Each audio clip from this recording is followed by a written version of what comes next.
તાનાશાહી પણ એવું નથી કે રાતોરાત આવી જાય, આવતીકાલે સવારે XYZ નામનો વ્યક્તિ વડાપ્રધાન થઈ જાય અને પરમ દિવસથી તાનાશાહી, એવું ન હોય. આપણા જ દેશના બાળકો પેપર લીકનો ભોગ બને, આપણા જ દેશના બાળકો આત્મહત્યા કરે અને આપણા જ દેશના બાળકો આપણા જ દેશની સરકારને પ્રશ્ન પૂછે તો આપણા જ દેશની સરકાર આપણા જ દેશના બાળકોને ધોકા મારે કે જે માણસ પ્રશ્ન પૂછે બધા જ દેશદ્રોહી. અને પ્રશ્ન કોને પૂછે છે? સરકારને. કોઈ ભાજપનો કે કોંગ્રેસનો કે કોઈ પાર્ટીનો આ દેશ નથી. દેશ આપણો છે. પાર્ટી તો આજે છે કાલે નહીં હોય, નેતાઓ આજે છે કાલે નહીં હોય, દરેક નેતા મરી જવાના. એક છે લોકશાહી અને એક છે તાનાશાહી. લોકશાહી દેશમાં લાવવા માટે 200 વર્ષ સુધી આપણા દેશના સ્વતંત્રતા સેનાનીઓ લડ્યા. ભારતના બાળકો છેલ્લા 1 મહિનાથી જંતર મંતર ઉપર વિરોધ કરી રહ્યા છે.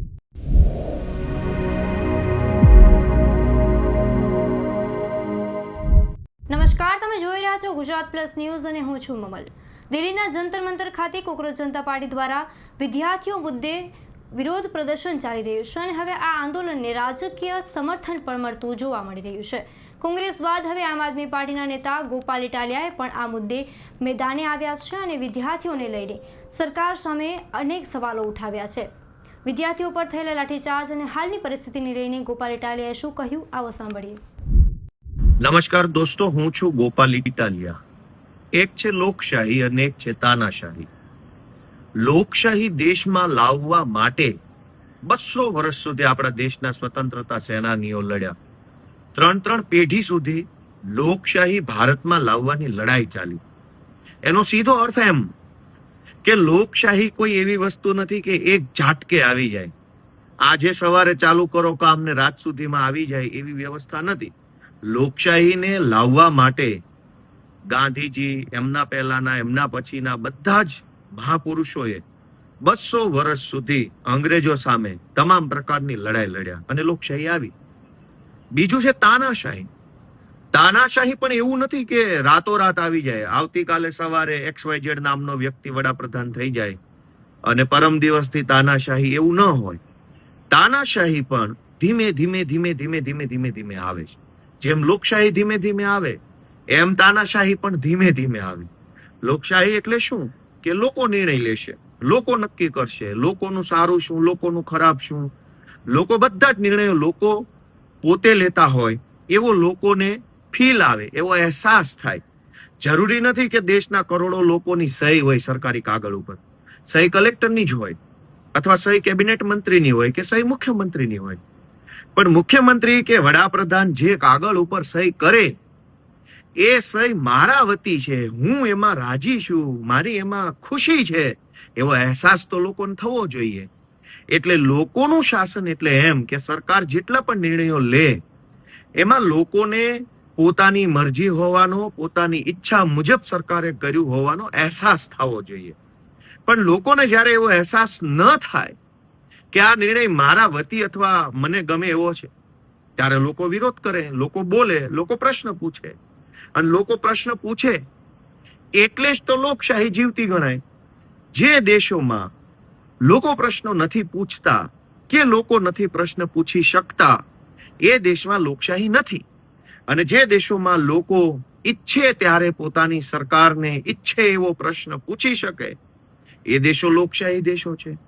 ભારતના બાળકો છેલ્લા 1 મહિનાથી જંતર મંતર ઉપર વિરોધ કરી રહ્યા છે. શાંતિપૂર્વકનો વિરોધ.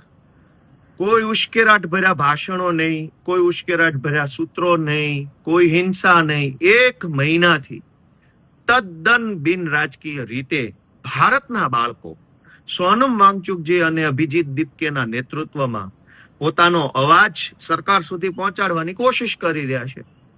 એમાં રાજકારણ ક્યાંય નથી.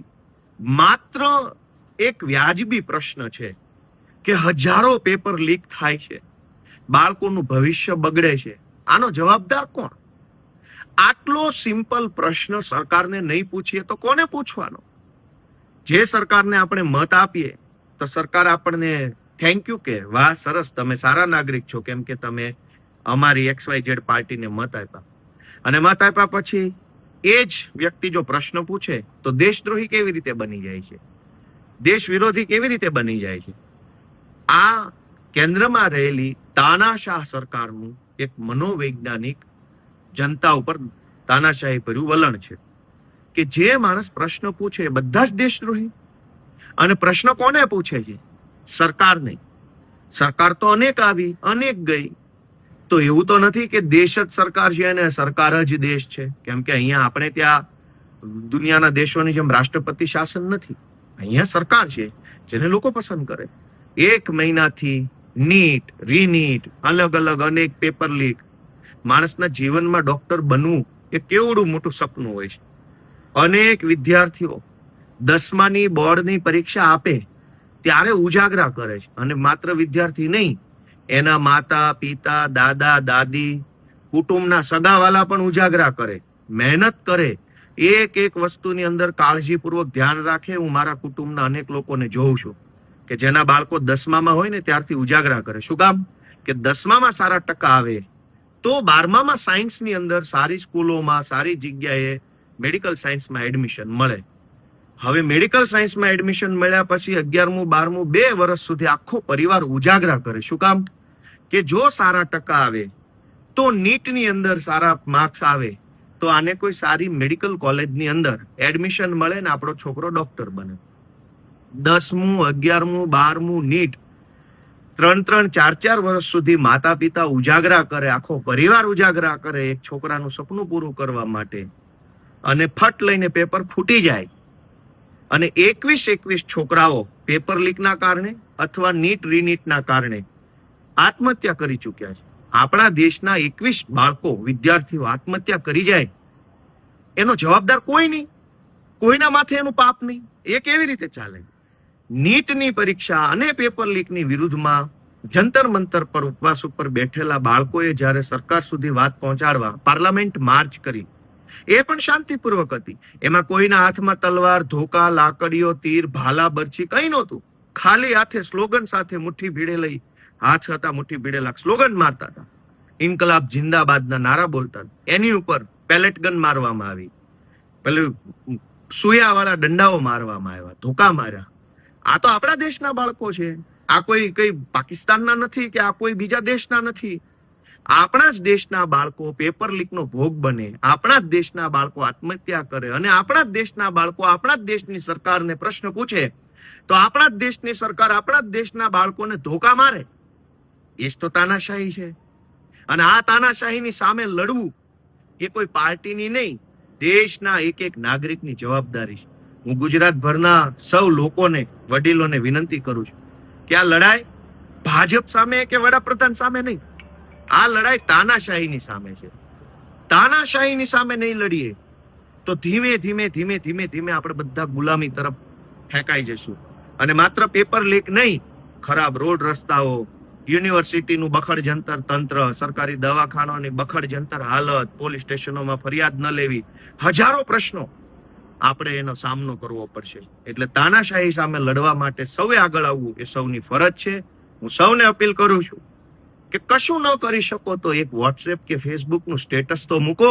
આ દેશ આપણો છે, કોઈ ભાજપનો કે કોંગ્રેસનો કે કોઈ પાર્ટીનો આ દેશ નથી. દેશ આપણો છે. પાર્ટી તો આજે છે કાલે નહીં હોય, નેતાઓ આજે છે કાલે નહીં હોય, દરેક નેતા મરી જવાના છે. દેશ અને આ સમાજ વ્યવસ્થા અખંડ છે, અમર છે. આ વ્યવસ્થા જળવાઈ રહે, લોકશાહી ટકી રહે, એના માટે એક ફેસબુક ઉપર કે વોટ્સએપ ઉપર કે તમારા સોસાયટીના ગ્રુપમાં સમર્થન કરતી, બાળકોને સમર્થન કરતી પોસ્ટો મૂકો. આટલું બધું ડરીને જીવવાનું શું જીવવાનું? સૌને મારા જય જય ગરવી ગુજરાત. ગોપાલ ઇટાલીની વાતથી તમે કેટલા સહેમત છો, શું વિચારો છો, કમેન્ટમાં જરૂરથી જણાવજો. અને સમાચારની વધુ માહિતી માટે ગુજરાત પ્લસને સબસ્ક્રાઇબ કરવાનું ભૂલતા નહીં. નમસ્કાર.